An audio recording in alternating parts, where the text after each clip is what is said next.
Week 6 is here. Here are some players I think you should be buying low and selling high. Buying low on Omarion Hampton. If your team has a winning record and you can afford to go get Hampton, please do it because he is never going to be this cheap again. He was going crazy before the injury, and if the person with Hampton is in a must-win situation, that Hampton owner in your league might be in desperation, so now's your time to make a play. And sell high on Rico Dowdle if your teammates do still want him. He's already back to being projected 9 points this week. Even if he does end up getting more work, he is still splitting carries and splitting the backfield with Chuba no matter what. The only way he's ever an actual starter in fantasy football is if Chuba is out. Buying low on Terry McLaurin, a name you might not have heard in a couple weeks. He's going to be back either this week or next week. Jaden Daniels is healthy again, back to looking like a top 5 QB again. And once Jaden and Terry can finally get back on the same page, we know what Terry is capable of. This should happen long before fantasy playoffs. He's pretty cheap right now. I would try to get Terry McLaurin. Someone's got to come out and say it. I'm going to say sell high on Saquon Barkley. In my opinion, he has been extremely underwhelming this year. I know his point totals haven't been the worst, but Saquon Barkley has yet to score 20 fantasy points this year. Saquon has also scored a touchdown in 4 out of 5 weeks so far this season, and he still hasn't broken 20. Without these touchdowns, he's literally averaging like 9 points a game. Saquon is still a great running back, but in terms of fantasy football, he's the RB9 right now, and his production just isn't quite there in my opinion. I also think it's early enough in the season, and he has done well enough where he still has a lot of value, so I would be trying to get a lot of other good players for a guy like Saquon. And if you are trading Saquon, someone you could include in that return trade would be Jacory Krosky-Merritt. He did just have a breakout week, but he's still relatively cheaper. He is leading the entire NFL in yards per carry right now. He also leads the entire NFL in yards over expected per carry and rushing success rate. The only thing that held him back in weeks 1 through 4 was the fact that he just wasn't getting a lot of carries. And with that being said, I believe his snap share is only going to go up.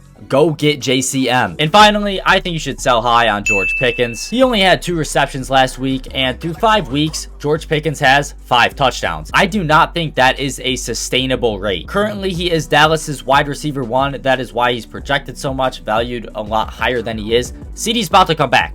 Get George Pickens off your team before that happens and you miss your chance. Anyways, let me know what you guys think in the comments, who you guys are trying to buy low and sell high. I'll see ya in the next one. Peace out.